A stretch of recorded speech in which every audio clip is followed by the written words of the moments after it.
Welcome back, wannabes and creators, to another episode of The Business of Art, the podcast that attempts to demystify business for artists. And today on the program, we have Richard Starkings. Richard is one of the first people I ever met when I decided I wanted to write comics. And I'm going to be honest, our first meeting was not the most pleasant thing I have ever been privy to in my entire life. In fact, I had a deep-seated burning desire to prove him wrong after our first meeting. And I'm going to leave that teaser there because we talk about exactly what happened at the end of this episode. If you don't know Richard, Richard has pretty much lettered everything for everyone ever. Probably his most famous work is The Killing Joke, I guess. But man, he has his hand, and he's had his hand in lettering and writing and editing for the past 30 years. His Wikipedia page is a veritable who's who of amazing creators, amazing projects, not the least of which is the image series Elephant Men, which he created and has run for over 70 issues. In fact, it's run so long, it's about to end. It's going to end on issue 80. And Richard drops some very interesting tidbits about exactly what's going to happen, specifically who's going to draw that last issue. On top of that, he owns Comic Craft, which is one of the premier comic book lettering font companies ever. And he's been doing that since 1992. So really, if it's about comics, Richard's been in it, about it, and on it for many, many, many years. While he was on the show to chat the chit, really he was there to promote his new Kickstarter. And honestly, the first one of its kind that I've seen. This is a Kickstarter project for a font. Now, why would you need to make a Kickstarter project for a font? Well, this is a font dedicated to making books in Japanese. And Japanese has 6,000 characters. That's a huge amount, more than anything that Richard's taken on before. And so they're coming to Kickstarter to raise $15,000 in order to get this off the ground. I didn't even know that this was a problem until Richard talked to me about it. But after hearing what he had to say, I am convinced that this project needs to happen. So head on over and look up Kickstarter Japanese manga font on Kickstarter, or the exact name is Japanese Comic Book Font by Comic Craft. Before we get on to the show, I'm sure that a lot of you people listening are looking to launch your own Kickstarter in the next year. And if you are, you're going to need some help. Luckily, I've written a lot about Kickstarter in the past. And now I've compiled it all into a single resource. Previously, my blogs and podcasts were all over the place. But now they're all on one page. And you can find everything I've ever written about Kickstarter, all of my Kickstarter podcasts, and even my Kickstarter course by heading on over to thebusinessofart.us/Kickstarter toolkit. There's no signing up, and you can start listening today. But if you do want my course, there is a link to buy it for just $7. That's everything you need to create, launch, and fund your Kickstarter campaign.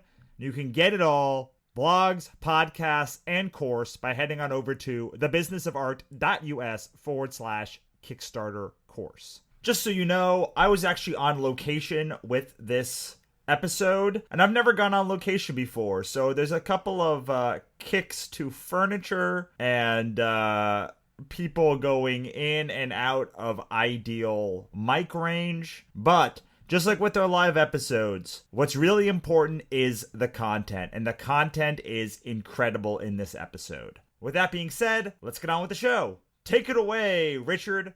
Tell us what you're passionate about these days.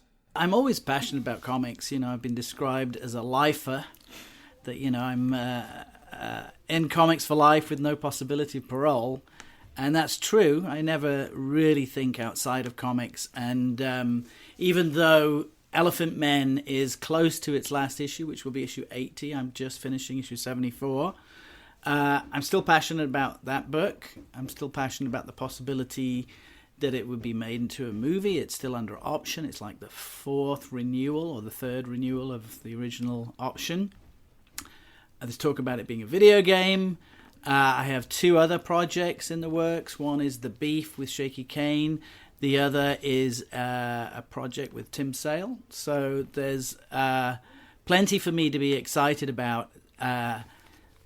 Usually the problem is getting started on those other projects. You know, I'm over halfway on The Beef with Shaky. But, you know, Elephant Men takes up so much time. And in fact, you and I were just talking about conventions, and I was doing up to 12 a year. I know you do a lot more, but conventions then become something that you have to maintain. You have to be shipping books, you have to be at the show, you have to book your hotels, your flights, you have to work at the show. It's hard work at a show, and it's unsustainable. It's difficult to get new projects off the ground when you're maintaining other projects. And of course, I'm also involved in comicbookfonts.com.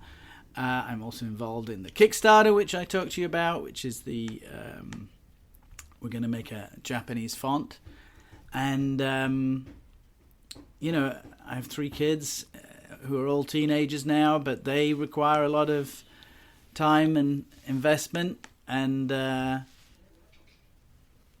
yeah, it's easy to be passionate. It's more difficult to deliver on your passion, I think. Absolutely. So that's a great segue into talking about how you actually deliver on the passion. That sounds like a great topic we can talk about for a little bit. Is how do you choose between all of the passions and all of the whims that all of us creators have to the thing that you're going to really focus on at any one moment? You deal with the project in front of you, and you know, I'm fortunate in that I'm working on a book and have worked with Axel Medellin for I think 6 years, maybe 7. He's done thousands of pages now, and it's easy to keep that momentum going because Axel's always needing pages to draw. I've solicited issues, and that sort of locomotive keeps you moving. When you're developing characters over a long period of time, their motivations, causes they've made need to be resolved, arcs that you start, not realizing you're starting an arc, have to be resolved. And in fact, I'm working on an issue now, it's 74, and it goes all the way back to issue 6. I'm resolving and addressing issues raised in issue 6 as I come to the last issue, because I really feel a responsibility to tie up a lot of loose ends. So I deal with that, and you know, then I find, oh, there's a day gone. There's, you know, like the beginning of this week. Okay, I've got 3 days. I need to commit to lettering, scripting the latest issue of Elephant Men. And then I'm thinking, wait, am I supposed to solicit issue 77 this week? Previews is coming round. So you definitely find yourself with deadlines to meet. Self-generated deadlines. Nobody calls me up and says, what are you doing? Where's the next issue? Working at Image, it's like self-publishing in a way, because you are generating the content, you are talking to the artist, who also in my case is the colorist, the cover artist, who's my friend Boo Cook in England. I'm talking every month with Tim Sale about the project we're working on. I'm doing a lot of research on that. Shaky Kane just finished issue 3 of The Beef. So, you know, once you get, you know, an idea in motion, it generates some of its own momentum, and then you're sort of feeding the beast, if you like. And, you know, I am also, you know, working with the letterers that work with me through Comic Craft. I'm working on the fonts, and we do a font almost every month. We do a brand new font almost every month. We do 12 in a year. It's not necessarily every month, but we do 12 a year. And there are issues relating to the foundries that carry our fonts. We sell our own fonts through comicbookfonts.com, but they're also carried by My Fonts and other Monotype, other companies. So there's a lot of paperwork, and again, it's sort of self-generated. I think, having worked in comics as long as I have, which is over 30 years now, you sort of develop a muscle memory of, I know how to put a comic together. So the end of the one comes around, the beginning of the next starts up, and your muscles go into that action. Your brain is one of those muscles. You start to work on something in the back of your head. It's like, there's another app running. While I'm lettering this issue, another app is writing the next one. So yes, I'm working on issue 80, which I'm drawing, which I promised myself years ago, never thinking that issue 80 would come around so soon, that I would draw that. So I'm also jotting down ideas for issue 80, but I've still got issues 75, 77, 78, 79 to write for Axel in the meantime. So I don't know if that answers your question, but I do think that the good thing about once you're working in comics, you're working in comics. You're figuring out the solutions to the problems that you've presented to yourself. Yeah, I do love that about comics. I have a question about how do you sustain the kind of energy for a project for 80 issues? Very good question. I thought I'd maybe had 6 issues in me. I thought, well, let me start this and see how many stories I have. Maintaining the energy is, you get a lot of great feedback. I had, one reader, Simon Miller, one of the first people that came up to me and started asking me questions about the world that he couldn't possibly know about. And I realized I was on the right track because he was making intuitive leaps of logic that were absolutely on the money, and gave me the confidence to pursue that direction. I also was very fortunate that people came to the shows dressed as my characters, which means I touched another nerve, another something that people were responding to. And you get a lot of feedback from your readership that reassures you, and even ideas. I think Grant Morrison had said that when he came up with All-Star Superman, he'd seen a guy dressed as Superman sitting in the park, sort of looking over his shoulder, and that's the cover of All-Star Superman 1. And he went up and talked to this cosplayer as if he was Superman, and got a lot of interesting ideas from that conversation. I find that, when people come dressed as your characters, they've related to something in that character and can almost explain the character to you better than you can explain it yourself, because you're hitting upon archetypes that people respond to and know more about than you do. I never thought I would have so many readers who are war veterans who suffered from PTSD. But my book is about soldiers after a war. So I naturally touch upon subjects that I might not know too much about, but readers supply the missing information for themselves, and they react to it in a way you didn't anticipate. So I think knowing that you have an audience is very encouraging. To publish means to make available to many people, right? So, you're in the business of publishing.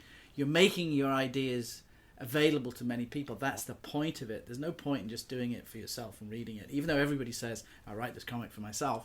And I do write it for myself, hoping that other people like me, and I actually was interviewed for myfonts.com recently, and they interviewed me because of the fonts that they sell on their website, our line of fonts. And he was a big fan of Elephant Men, and I thought, yeah, you all say that, but he'd read them all, and he'd responded to them. And one thing he responded to was the John Byrne influence. John Byrne was my favorite creator when he was working on X-Men and then Fantastic Four. And I regularly look at John Byrne comics to see how he tells a story, because he seemed to find a lot of simple and effective storytelling tricks. And the fact that he picked that up, and I've never really expressed that, really impressed me, and I knew that he was reading the book, because he was picking up on something that was subliminal that I was putting in, and he was getting it out of it. Even though he didn't say, I see that John Byrne is a big influence, he said, yeah, I love your book because, John Byrne was a big influence on me. I was like, I never really discussed that. So he's read something into it. And also, when Janet Zucker, who optioned Elephant Men, engaged Andy Serkis with the possibility of him being involved, I had a meeting with Andy Serkis in London, and Andy had also read through Between the Lines. I had a conversation with him as if he had insight into my creative process, and there's nothing more satisfying than sitting with someone who may be creatively involved in a movie, and that person actually gets what you were getting at. Not the influences, not the Blade Runner influence, not the John Byrne influence, but the human and emotional content of the book. So that's encouraging. And in fact, Janet Zucker, often when I've sort of felt like I'm running out of ideas, has sort of pushed me to develop ideas with the intention of them being in a screenplay, and instead I have folded them into the comic, which of course, when you're doing something that's ongoing and unfinished, you can use those conversations you've had about what could be in a movie and put them in the comic. And I've done that. Issues 51 through 55 were a storyline called Memories of the Future. That was my pitch for a movie. I didn't want to just write two sides of 8.5 by 11. Mm-hmm. I was asked to, and I said, no, I'm just going to do a 5-issue series. There's your movie. Recently we had a whole storyline. What was that one called? All Coming Evil, and that was based on a single idea that Janet suggested. Because the interesting thing about working with Janet and Jerry Zucker is that they're into stories. They're in the business of stories. They're not necessarily into comedy. They're not necessarily into romance or science fiction. They're interested in where's the story in this.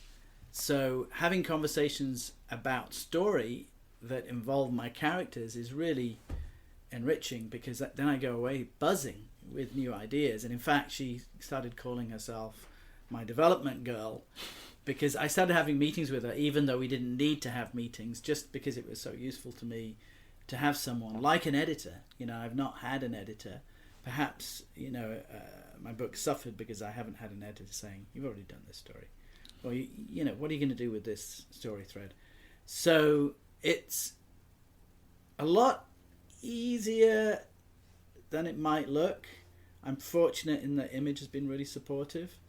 And I'm fortunate that, people knew who I was before I started writing Elephant Men. So that has helped a lot. And, my friends in the industry have been really supportive. Larry Young, who published under the Astronauts in Trouble imprint, AIT, Planet La. He's published his own books and other people's books in the late 90s and early 2000s, and he passed on a lot of his wisdom about self-publishing, and he would probably tell you as well, don't. I self-published, I published other people's books. I'll be the second person to tell you don't. Because when you get into other people's creative property, if you don't take a piece of it, then they can walk away. And people walked away from Larry Young at AIT. They walked away from me, and they have every right to. Because if you're not making money for them, they want their creative properties to work. They want to make money off their creative properties, as you would if, let's say, Top Shelf absorbed your line. You would hope at the end of each quarter there would be a royalty check. Oh, I have walked away from publishers and gotten the rights back to things because of that exact thing. Then don't be surprised if you work with a creator who does that to you. And it's a different experience when they walk away from you. Because you will have invested time, money, and energy into their creative project. And if then they build a name for themselves at Image or Boom or IDW, wherever it is, it's very hard not to feel like, what am I, chopped liver? So unless you have a piece of that property, unless you're sort of involved in the creation, the climate right now is, well, we created this, you don't own any of it. You can publish it, and if you can make money on the publishing, go ahead.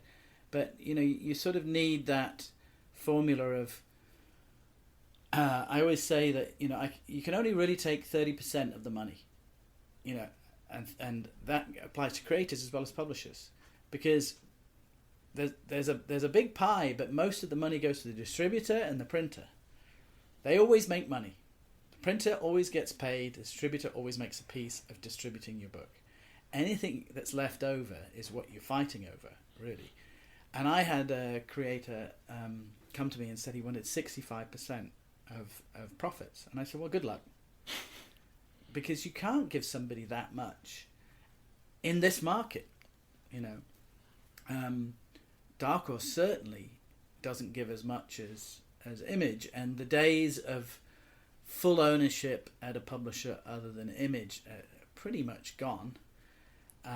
Unless you have something that's a runaway hit with a known creator, but that known creator sort of established his place in the industry. So, I think it's a difficult market to get into, and if you're not making money out the gate, it's going to be a battle. It's going to be discouraging because you need money to pay the artist.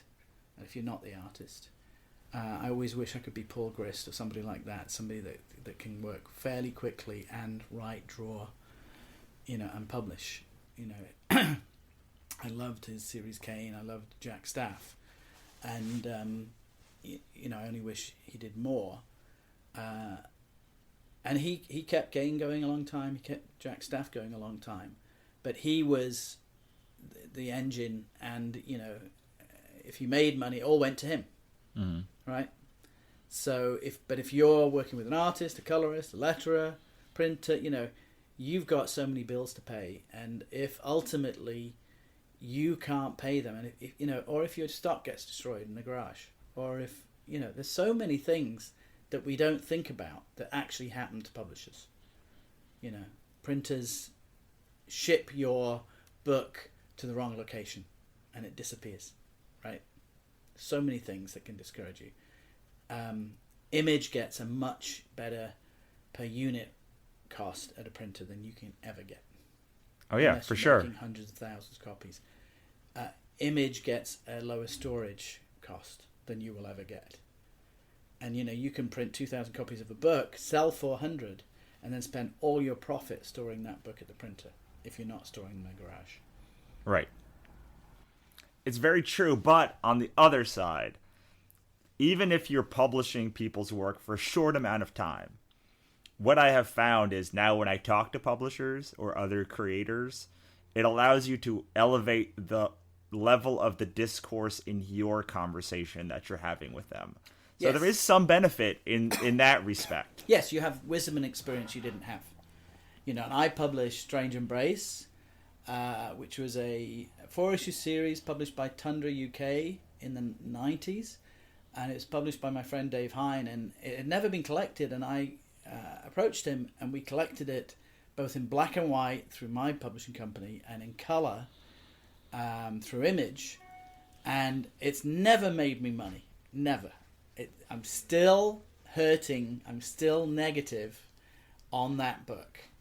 And I had paid the colorist Rob Steen, who's an incredibly talented creator. He did Flanimals with Ricky Gervais. I developed a good working relationship with Dave Hine, who we still letter some of his books for other publishers.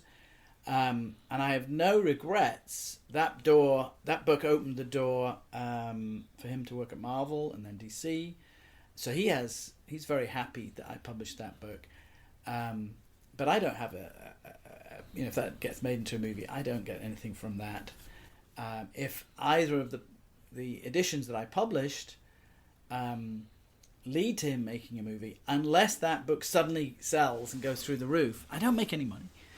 So it can be very frustrating to put a lot of heart and energy into somebody else's project, not make money, and then see that creator do well with another publisher, and you're like, wait, but this was his best work. What's wrong with this picture? So I wouldn't discourage you from the learning curve, and I'm not discouraging you, even though I may have discouraged you before. I'm just saying you have to be realistic. Why am I not publishing anymore? Why is Larry Young, who was very successful in the 90s, not publishing anymore? Why did Top Shelf accept being a part of IDW? Why did Arcadia and Boom. Archaea and become part BDI of Boom? became part of Aspen. Yes. Why? Because they were hemorrhaging money. I guarantee you. Because they were trying hard to run and they were standing still. Yeah. Either financially, or they got frustrated with situations where where a movie would be made and they didn't get a penny out of it, like League of Extraordinary Gentlemen, which originally Wildstorm, I think, published, then DC, then Top Shelf. Top Shelf didn't get a penny out of the movie rights for League, and Chris Starris would say, well, yeah, no, that's the deal. They own it. But they did own a piece of Surrogates because they were fed up of publishing books that went on to other success, and they were left, holding the ball, so to speak. Yeah, I mean, that is an incredibly hard thing to swallow when your book gets made into, when you know what kind of deals you could make. Yeah. Or are being made. There was 1 week back years ago when I was Ross Rishy's assistant at Boom. Oh, you were? For like 1 month. Sorry, it was like 1 month. Okay. And like, this is while they were, Andy and Ross were like splitting, and it was very hard to be both of their assistants at the same time. Right. But I was privy to some information about the kinds of deals that they were closing, as the assistants are, taking notes on... Andy Legal? Huh? Andy Legal? Which Andy? Andy Cosby. Oh, sorry, no. Yeah, okay. But, you're on things taking notes, and, like, the numbers that they're throwing around are, like, insane. Like, yes. And you're like, wow, that's very nice when you're getting a piece of it, but when you're looking at the piece that you're not not making, that must be devastating. Yeah, but then I don't begrudge, I mean, if you're going to work with a movie company, they're going to make way more money than they're going to pay you to make way more money than you're making. But what you need and what a movie studio needs are two completely different things.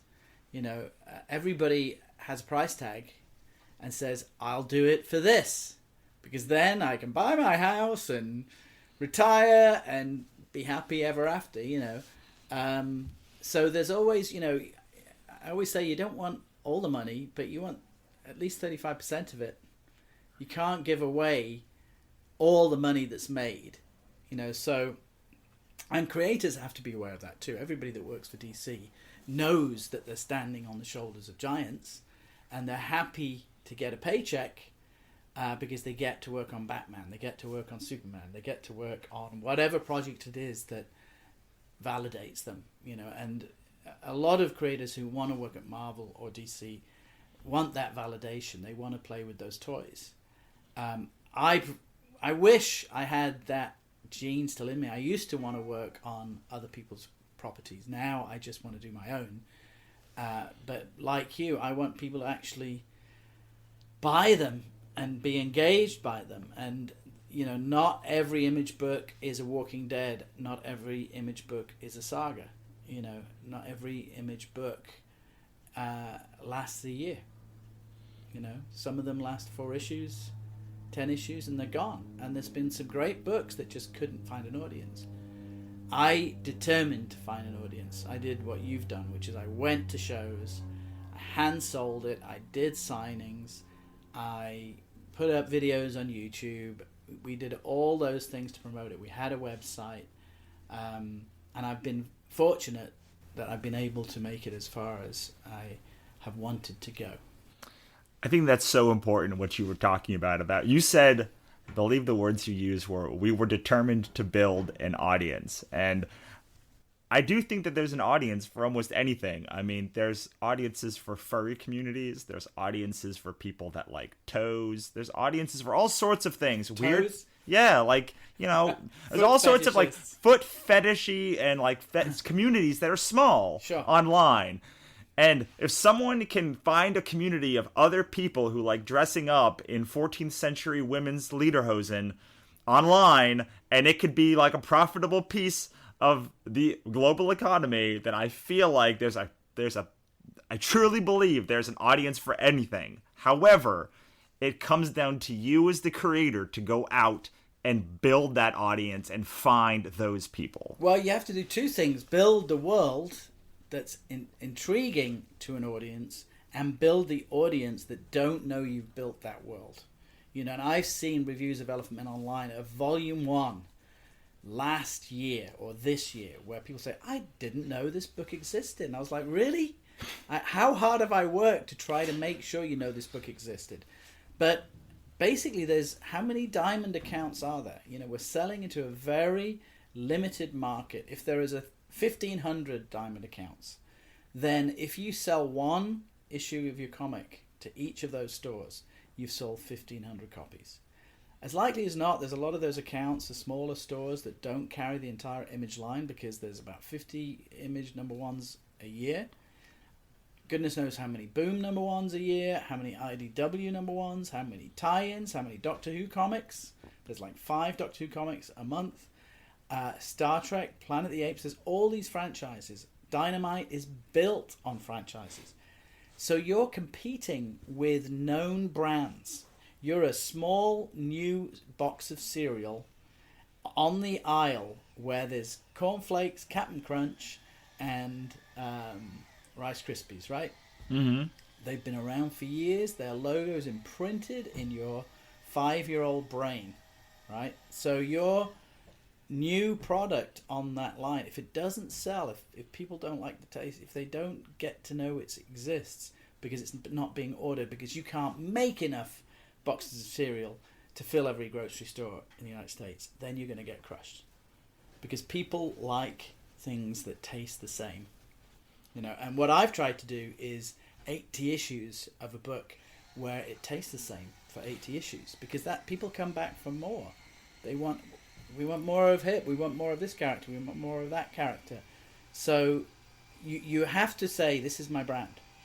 I was saying to someone yesterday that when I first read, it was Planet of the Apes, it was called Monkey Planet by Pierre Boulle.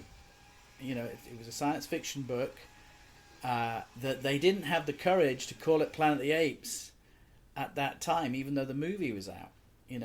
So Monkey Planet became this brand called Planet of the Apes. You can probably imagine the logo of Planet of the Apes in your head right this second, with the extended verticals and descenders, right? That's a very successful brand that spawned 8 movies, 2 TV series from one book, written in the 60s, and the guy's dead. I may be dead, but I created a brand, right? With 10, 15 books, however many I've done now, that people may or may not remember, and some movie producer in 10 years' time will say, what's this? Let's make a movie of that, because Star Wars is sewn up, every fairy tale is sewn up, every Rudyard Kipling is sewn up, every superhero is sewn up. We need something new because people are tired of Star Wars. You touched on something that I would love to talk a little bit more about, because it's something that I preach over and over again, which is you make these things one time. You make them the best that you can, but you have the opportunity to sell them in all media forever. Yeah. And I don't think I think most people, when they go to Kickstarter or they go to launch a book, they're looking at that 1-month launch window or 2-month launch window, or maybe if they're really farsighted, 6-month launch window. But it sounds like you're looking at this as, this is something that my kids and grandkids and everybody would be able to sell for the rest of their known lives. Yes, I hope it's got solid legs. And I do think, what was I listening to this morning? I was listening to something which he was talking about how important story was. It may have been the guy that plays Preacher was on Radio 2 from England, choosing his favourite movie songs, right? I can't remember the guy's name. It's Darren? The guy who plays Preacher. Do you remember his name? I don't. Anyway, he was I think he was talking about stories and about how the characters are so important that you go back for the characters. And I was binge watching The Fall season 3 this week with my girlfriend, and what was so compelling was they kept the characters apart for 6 episodes and brought them back together, and when they came back together it was so electric, and you were holding your breath while they're having this interrogation scene, and there was massive loopholes in the storytelling that this character was in a low security mental hospital after he'd attacked the Gillian Anderson character, but you're like, I don't care about that because the character's so compelling. I will ignore any ridiculous loophole in this plot because the character's so compelling. And that was something an early review said. I think it was actually Brian Cunningham at Wizard. He said, was it Brian? Oh, it was somebody else said, not sure where this story's going, but the characters are compelling. And that to me was the biggest compliment I could get, because I think not as many people have read Hellboy as say that have read Hellboy. But once you're aware of a character, regardless of having read it or not, then the creator has done his job. And a character like Hellboy, red, everybody told him, don't do a red character, it doesn't look good in comics. To hell with that, he made a red character, and that character has a personality that we're aware of.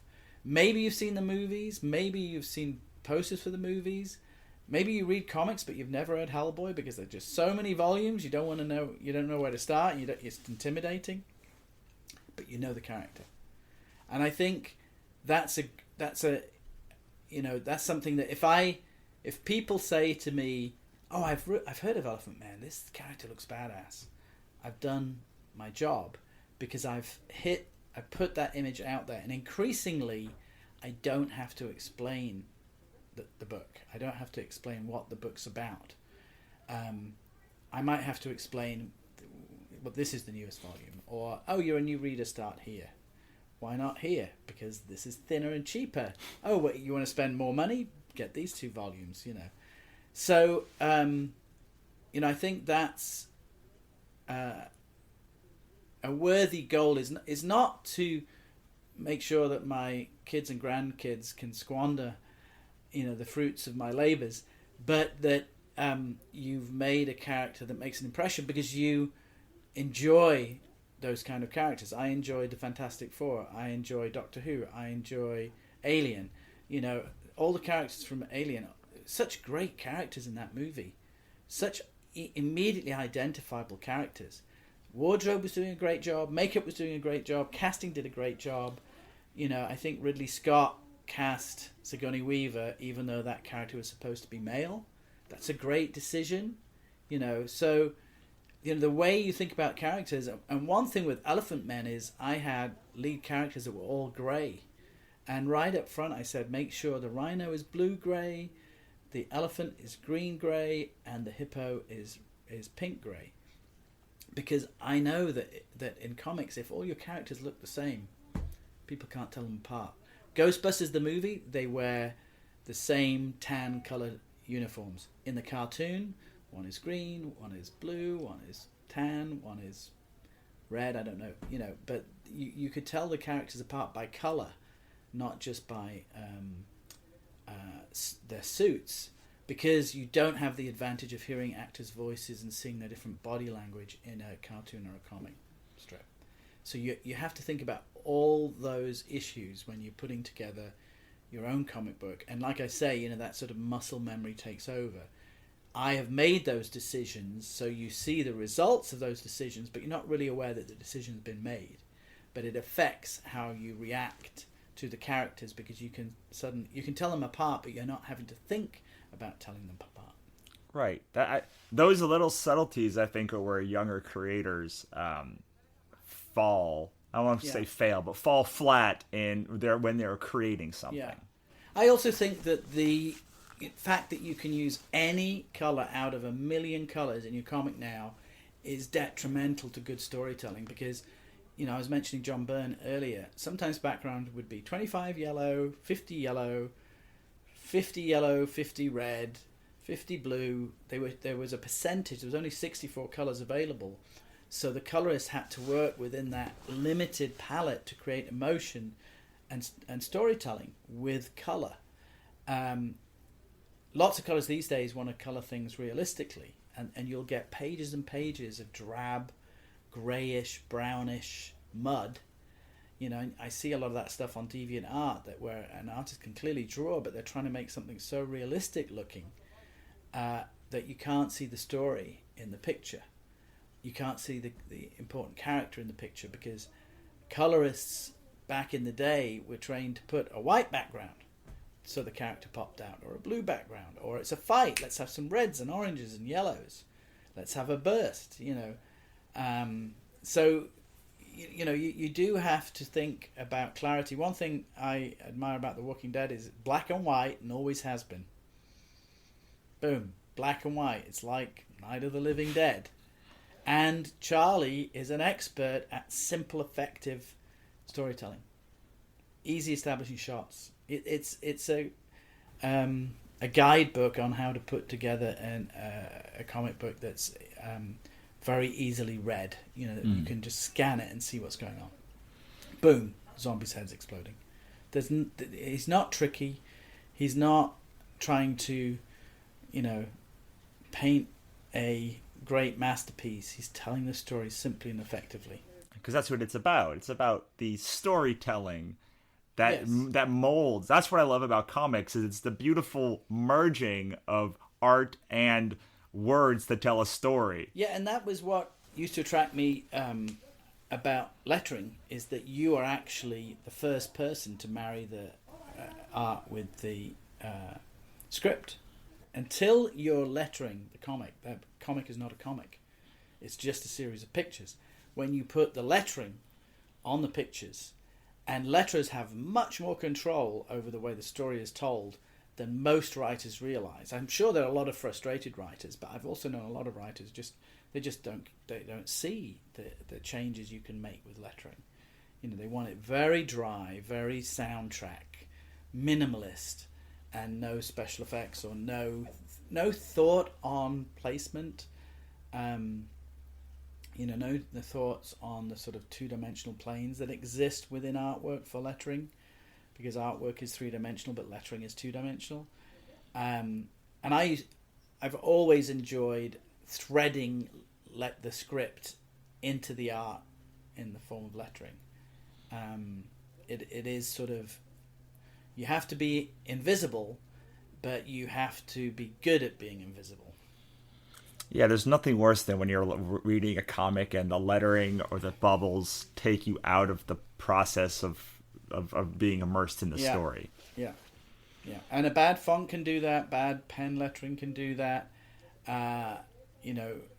Somebody who is less skilled can make good artwork look bad with bad lettering. You can make bad artwork look better with good lettering. Because you're reading something and it's clean.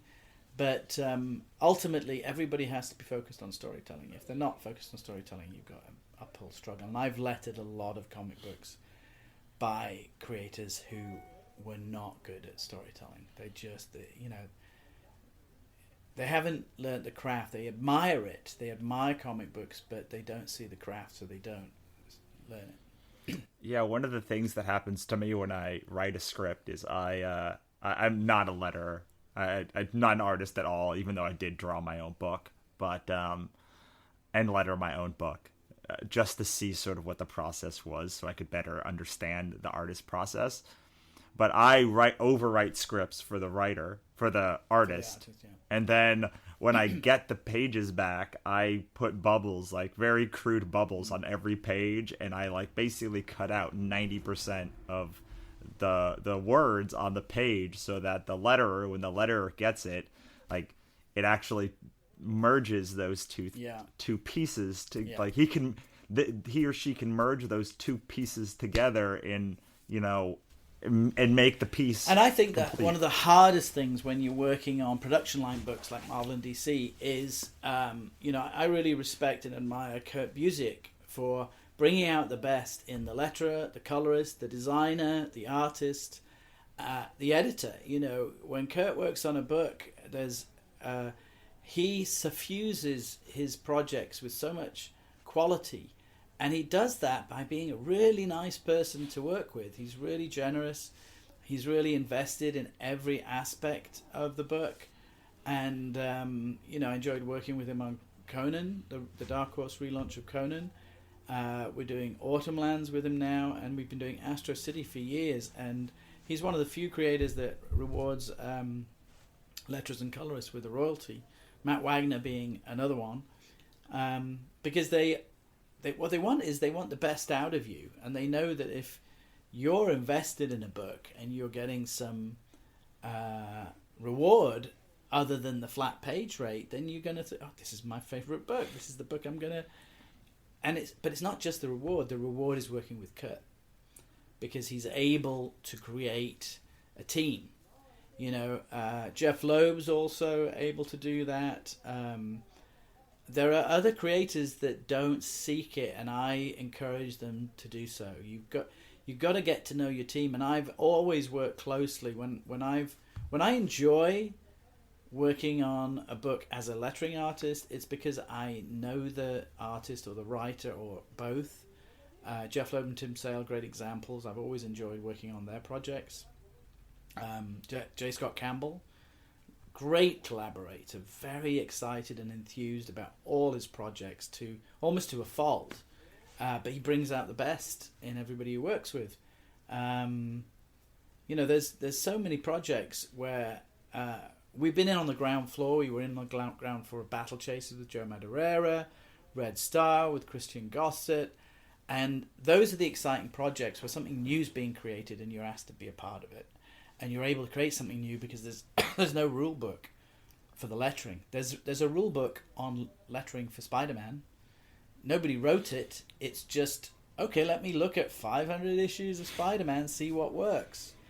And I added little things when we worked on it, like the asterisk was a little spider, instead of an asterisk. Mm-hmm. And for X-Men, the X in the circle was the asterisk. I was able to do little things like that. But you're only a drop in the ocean because your time is limited on a Marvel or DC book. You know that somebody younger and cheaper who's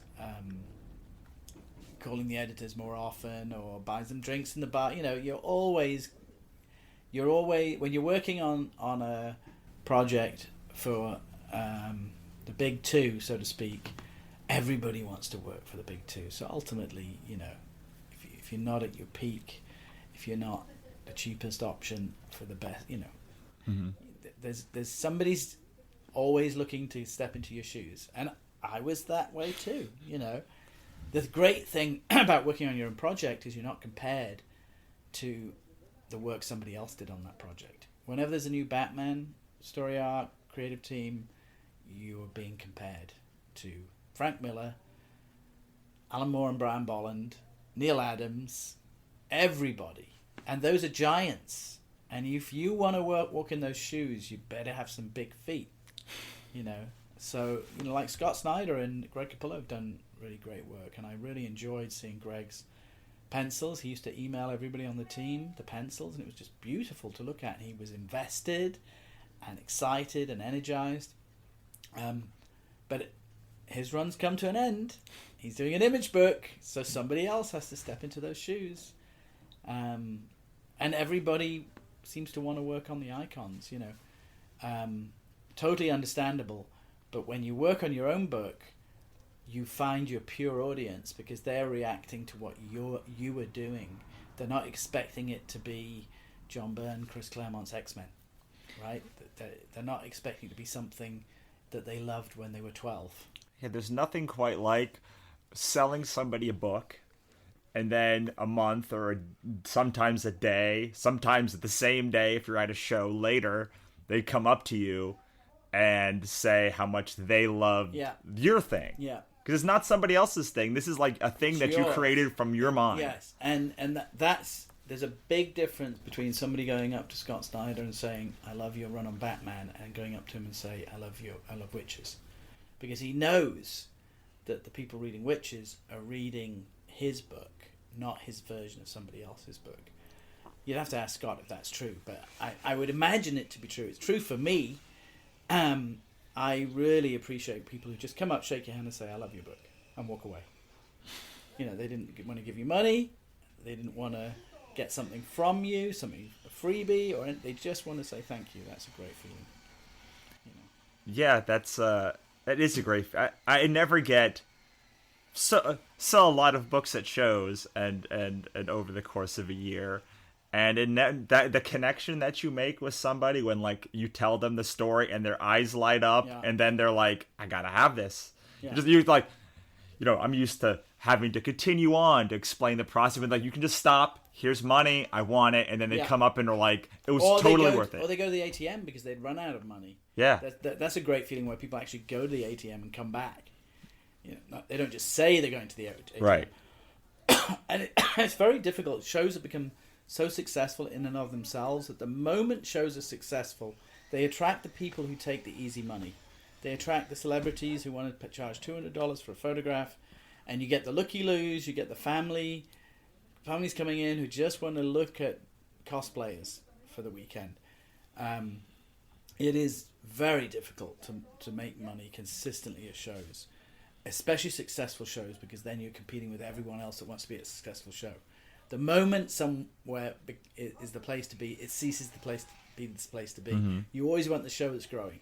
You always want the show that that there are enough people to draw people in, but you can actually sell what you're selling. I always say I like the shows where people come around 2 or 3 times, because that means they've seen everything and they can come back to you. San Diego, you got one shot. Mm-hmm. People do not come back. It's too much to see. Yeah, so San Diego is revenue-wise the most that I make in a year, but it's also the least connection that I have with any one person, because it's basically, here's the book, you want it, okay, bye. You want the book? Whereas at this, I really like doing smaller shows. You can plant there and talk for 5-10 minutes. You don't even have to talk about the book. You can just try and see if you like the same stuff, if you're resonating on that same level of weirdness.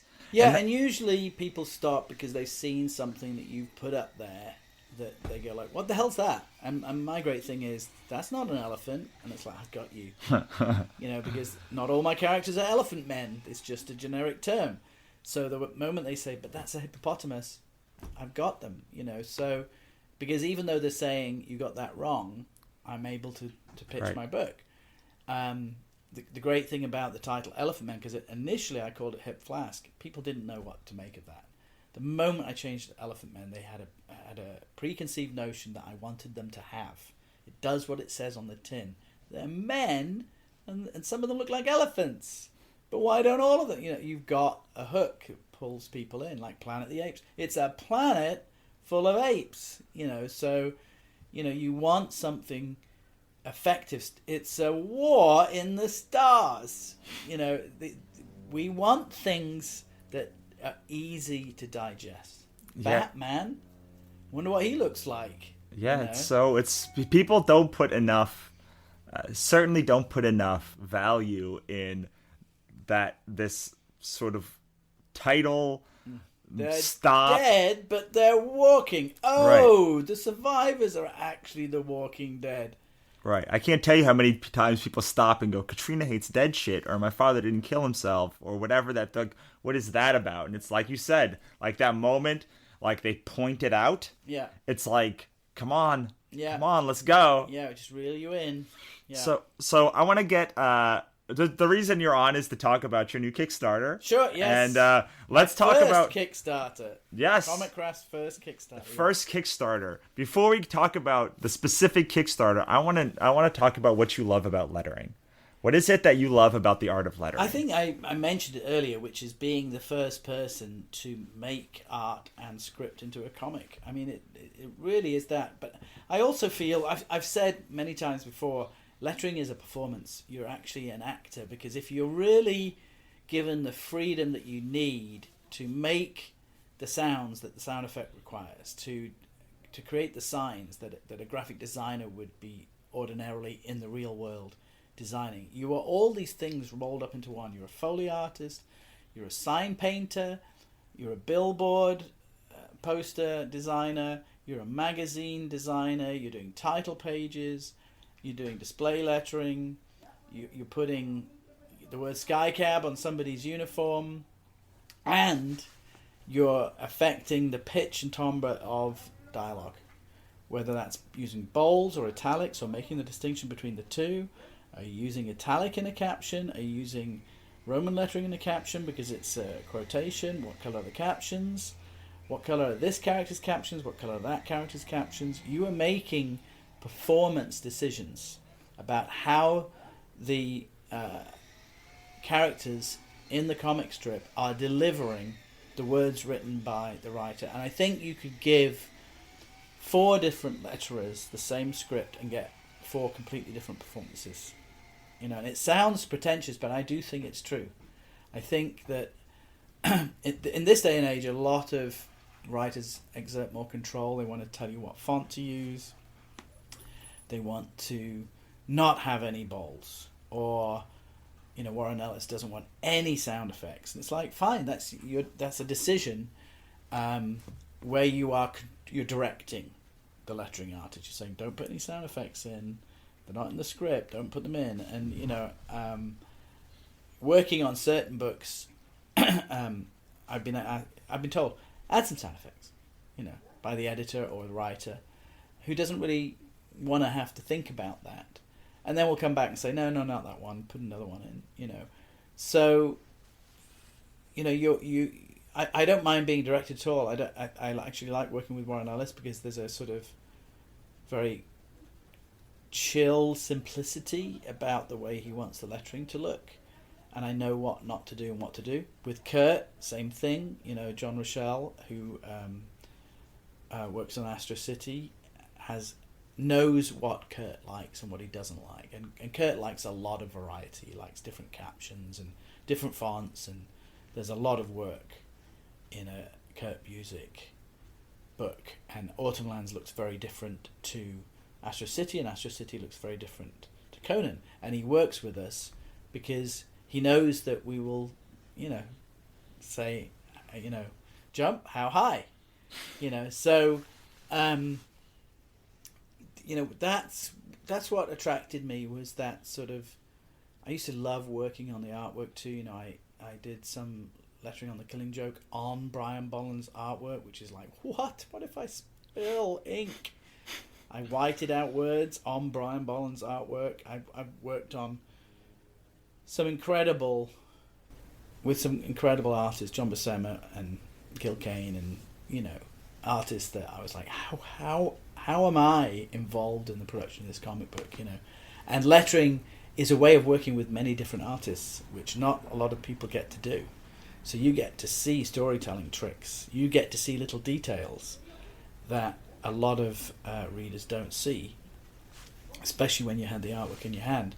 But even these days, you can zoom in and say, oh, I didn't see that little detail. So that was what attracted me, was just being involved at that level between, different creative people, and seeing how, Alan Moore wrote Halo Jones one way for Ian Gibson and Batman another way for Brian Bolland, or the different artists Kurt works with, or the different artists Jeff Loeb works with. And I learned a lot as a writer, lettering different writers' work. Lots of little tricks, lots of saying things up front, making sure, like I just did a caption in the latest issue of Elephant Men where I named a character that to me it was obvious it was that character. I was like, oh, I better underline this point that this this is this character in this flashback, not another one. Sorry about that. So that's what I love about lettering. What do you think that younger letterers are doing or could do to become better letterers quicker? What do you think they're doing wrong right now? They're not making their own fonts, but that's fine with me because that means hopefully they're buying our fonts. But that's, and I don't make the fonts. John Michel makes the fonts. It's a long time ago I tried making fonts and I didn't excel at that. JG did. I didn't want to do that. He did. I wanted to write comics and publish. So, and it's great because he loves to do that. Not every lettering artist wants to make fonts. They want to do the fun bit. Making a font's very mechanical. A through Z, 1 through 10, So, that's an aspect of creativity that's missing with some lettering artists because they're buying fonts and then they don't want to buy more, so they say, I've only got these 5 fonts. Well, that's because you're limited in your range and your ability to make your own fonts. And there are some lettering artists out there who will take one of ours and modify it or modify whatever they're working with. And I encourage people to do that because then it's unique. And I actually often get tired and go, I wish I had another font because I'm tired of lettering Batman with this font and that font. And actually, when they approached us to do Batman, they told us which fonts in our catalogue to use. And I was like, but we could create something that makes this Batman story look unlike any other, which is the way we started. We did X-Men in a way that hadn't been lettered that way before. We made specific fonts. We had a male and female font in Steampunk that was unique to that book. Battle Chasers had a unique font. So that's what's missing, is that sort of unique creativity that an artist can bring to a book, a lettering artist, rather than someone choosing a font or being told to use a font. Excellent. I love it. And this is something I didn't know. There's no font for lettering in Japanese. It's all hand lettered? I don't think that's true. I think there's a lot of mechanical fonts that are used, just like typesetting. And it's not that there aren't... in fact, one of the first pieces of feedback we got from our Kickstarter was, of course there are fonts for lettering manga, but they're not commercially available from the outlets that we work with. So there are pen lettering Japanese artists who letter the books using a pen because they know the characters and they're copying from a script. It's a lot of work to put together a 6,000 character font, and the research we did was that there's actually a demand not only for Japanese, new and unique Japanese fonts, but new and unique Chinese fonts. Chinese has 125,000 characters. So our goal initially was to do 125,000 characters. I think if you did one a day, it would take you something like 36 years, something ridiculous. One a day. So we scaled it back down to 6,000 so that we could do a complete Japanese style font in the style of one of our most popular fonts, Wild Words. So we're calling it Wild Words Manga. And it's just one of those projects that you can't just do.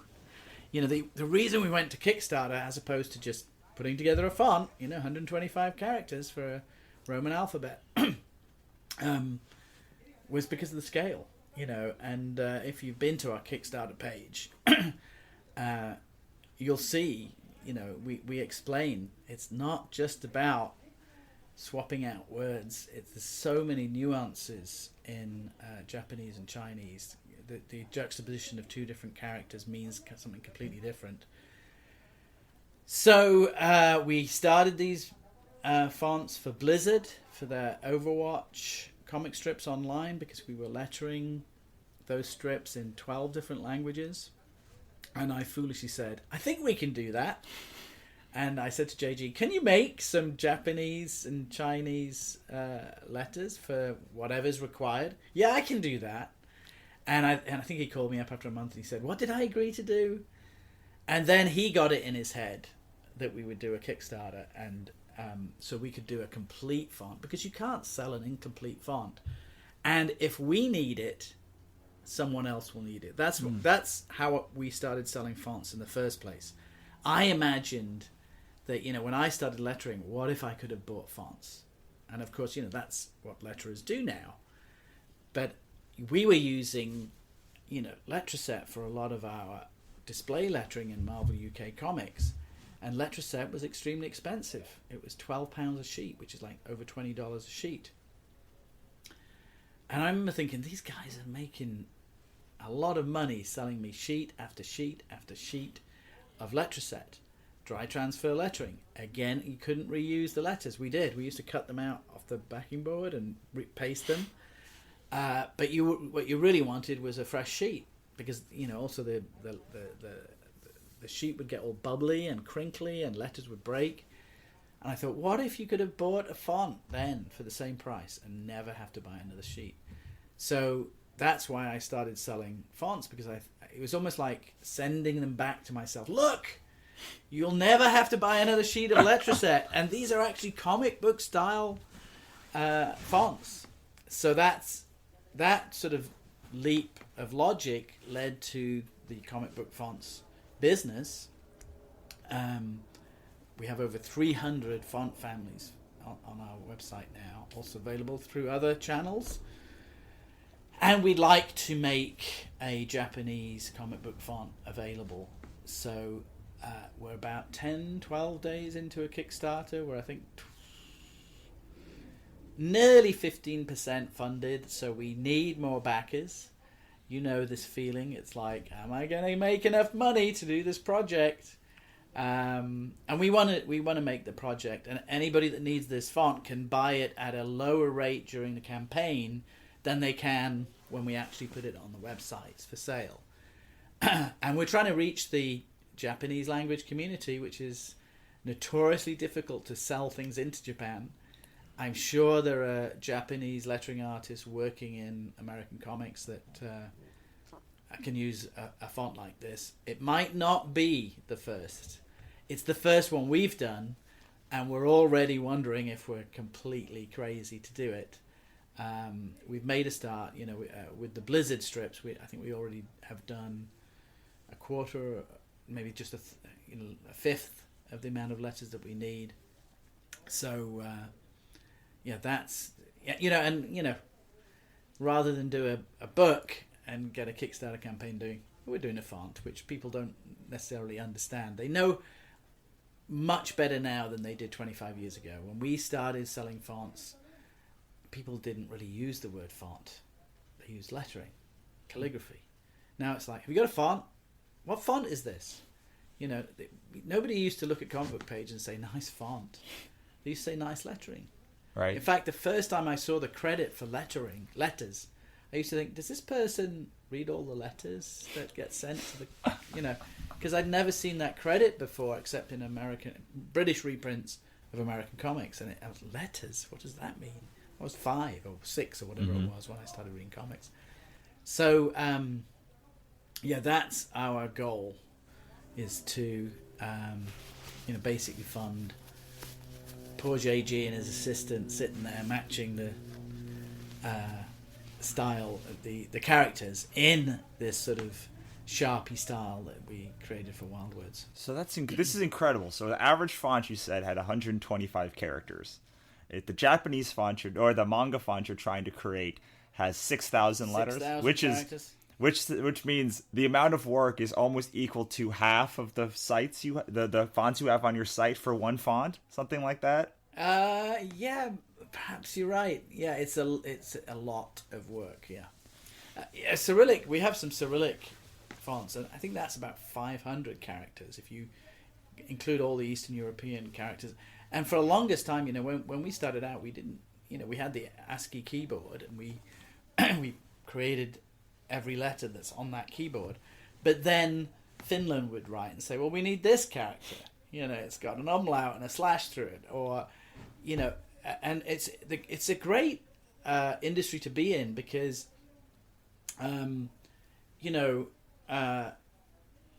Angry Birds approached us to do a font for their movie, and before that for their packaging, and they had very specific requirements, language requirements, so that it was global, and we're working in a global industry. Somebody said to me the other day that the sort of conservatism that we're seeing in the world today, both in England via Brexit and America with Trump, is a reaction against globalism.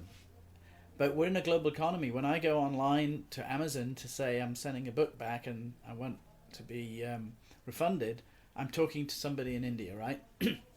When I call my credit card, I might be talking to somebody on the East Coast or in South America. I don't know. So we're in this global economy where, I've got a Judge Dredd toy arriving from, I don't know if it's Hong Kong, Singapore. It's made by 3A, which is a company based here, but 3A I think was founded by Ashley Wood in Australia. It doesn't matter where you live. We letter comic books for Titan. We letter the Doctor Who comics. I'm in California. They're published in England. They're sold in America, right?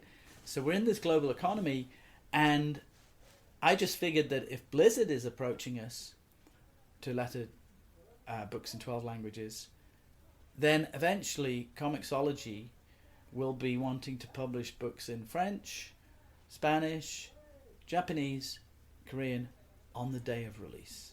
So why not be prepared for that? We like to have every tool that's needed in the shed. You don't always use all the tools in the shed, but you need to have them there. And I think, we won't be the first and last people approached to letter in 12 languages. So, I always feel like you can pay us to letter your book in Japanese, or you can buy our Japanese font and letter it yourself for less, Less because monetary. we can't letter every comic. We tried to letter every comic book in the late 90s. It didn't work out. Right. And it drove me up the wall. All right. So I want you to make one more quick, succinct, 30-second impassioned plea for why people should back the Kickstarter. But before you do that, it's 6,000 characters is nowhere near the amount of... I was sitting here thinking about it. It's like a sixth. Not it's a half. It's a lot. But it's certainly several fonts mashed together. Not only that, but you're talking about 6,000 characters where some of them are 2 characters combined. Right. So it's actually, a combination of characters that, when you look at them as a set, is 6,000 characters. But, right. It's semantics, but it's a lot more. It's a lot more work than your average font. Way more. Yes. And why back this project? We got lots of great rewards. We've got phone cases. We've got a wood block that will print your name in Japanese. We got a poster. There's a lizard monster. Some may call it by another name. I don't want to get into any copyright disputes, but because it's a monster font, we've used a lizard monster to represent it. And we're well aware that some of Friends of Comic Craft will want something other than the font, so we've got rewards that basically reward you just for putting a penny in the coffer. Because we're well aware that some people that's great, you have a Japanese font, you go at it, here's $10, right? And then we've got the font itself, and one of our clients, we do a lot of logos for a Japanese company, and he sponsored us yesterday for $500 because he's got a use for that font. That's the kind of market we want to reach, and the Kickstarter, as you know, is not only a great way of raising funds, but a great way of raising awareness. And, it's almost a test of social media to see if we can reach people in the Japanese speaking and lettering world who are like, oh God, yes, that would be great. We need that. Or in the video game industry, where so many screens now need to be in multiple languages. You know that I'm sure you've seen Blu-rays where it says, "Which language are you going to watch this movie in? Select it now." It's the same is true for video games, and we don't think about that because in the West we just believe everything is made for Westerners, right? But we're living in that global economy, and I think we just want to take a dip in that pool and have a few people swim with us. Excellent. All right, so here it is, the last question. First, before we ask that last question, is there anything that you'd like to impart to the audience that we haven't covered yet? No, that's been. I think you've covered all the subjects I'm fit to cover. Excellent. So, one last piece of advice that you haven't given already, and where we can find you online, and then we'll say goodbye. I don't think I have any advice that I've never given anybody before. No, on this show. On this show. Yes. Always encourage the person in front of you.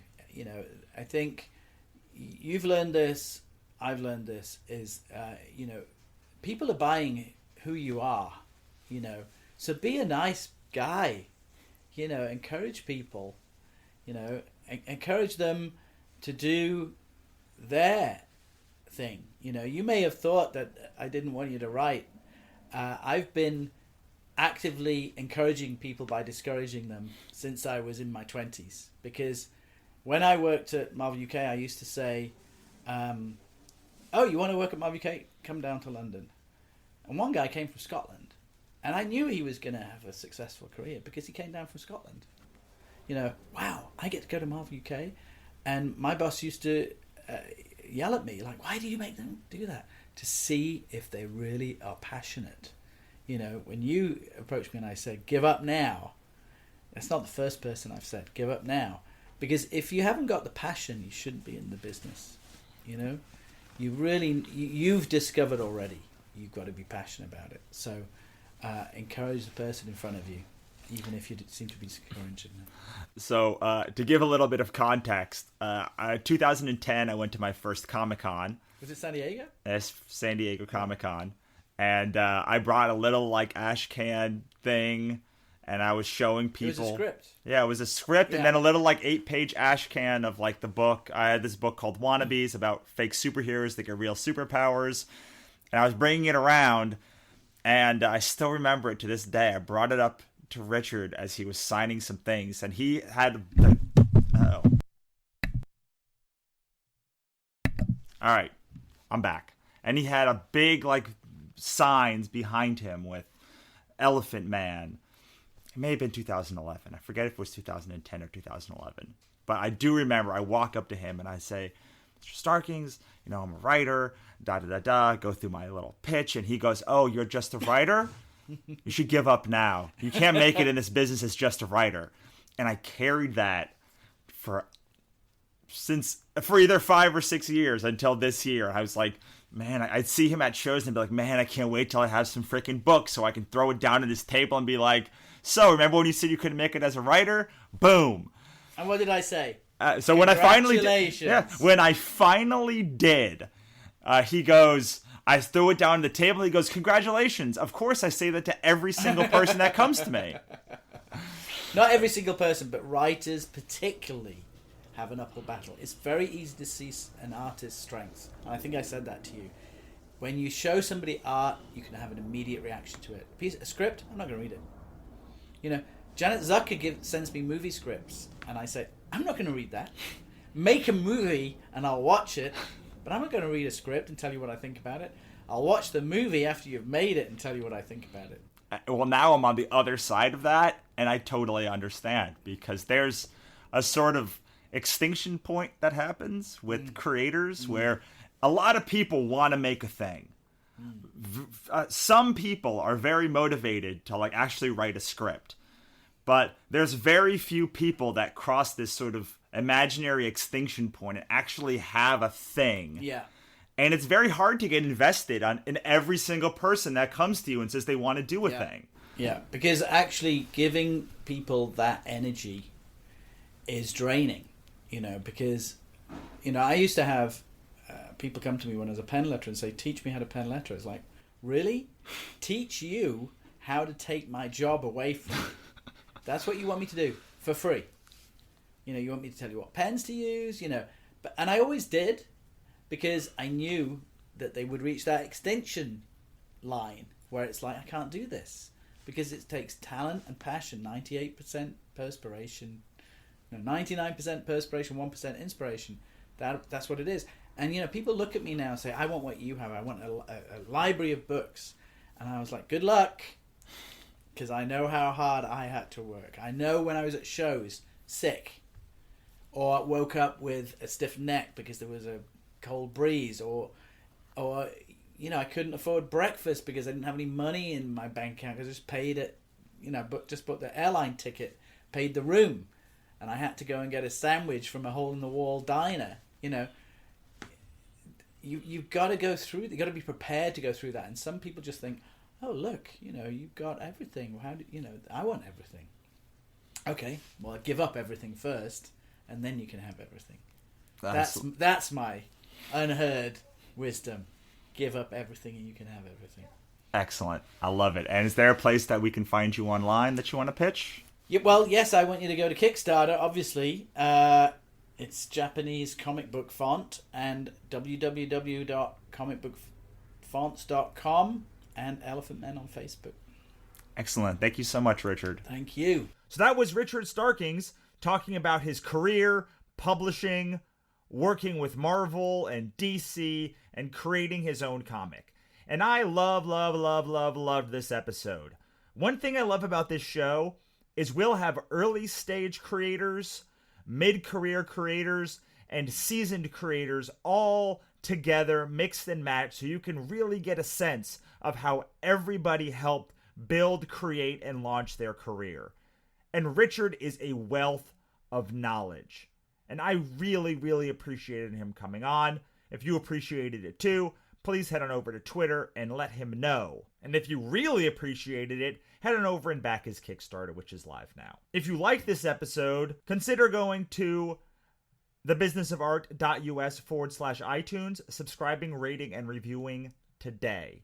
It's the best way for us to find new people, to know that we're doing a good job, and to make sure you don't miss any of our amazing content. And if Richard got you thinking about Kickstarter, and you're thinking about launching your own project, I've created a resource of all my blogs, my podcast, and my course that you can find at thebusinessofart.us/Kickstarter toolkit. Head on over and check it out today. It's everything I have ever written on the subject of Kickstarter. Have a great day, wannabes and creators. I will see you next time.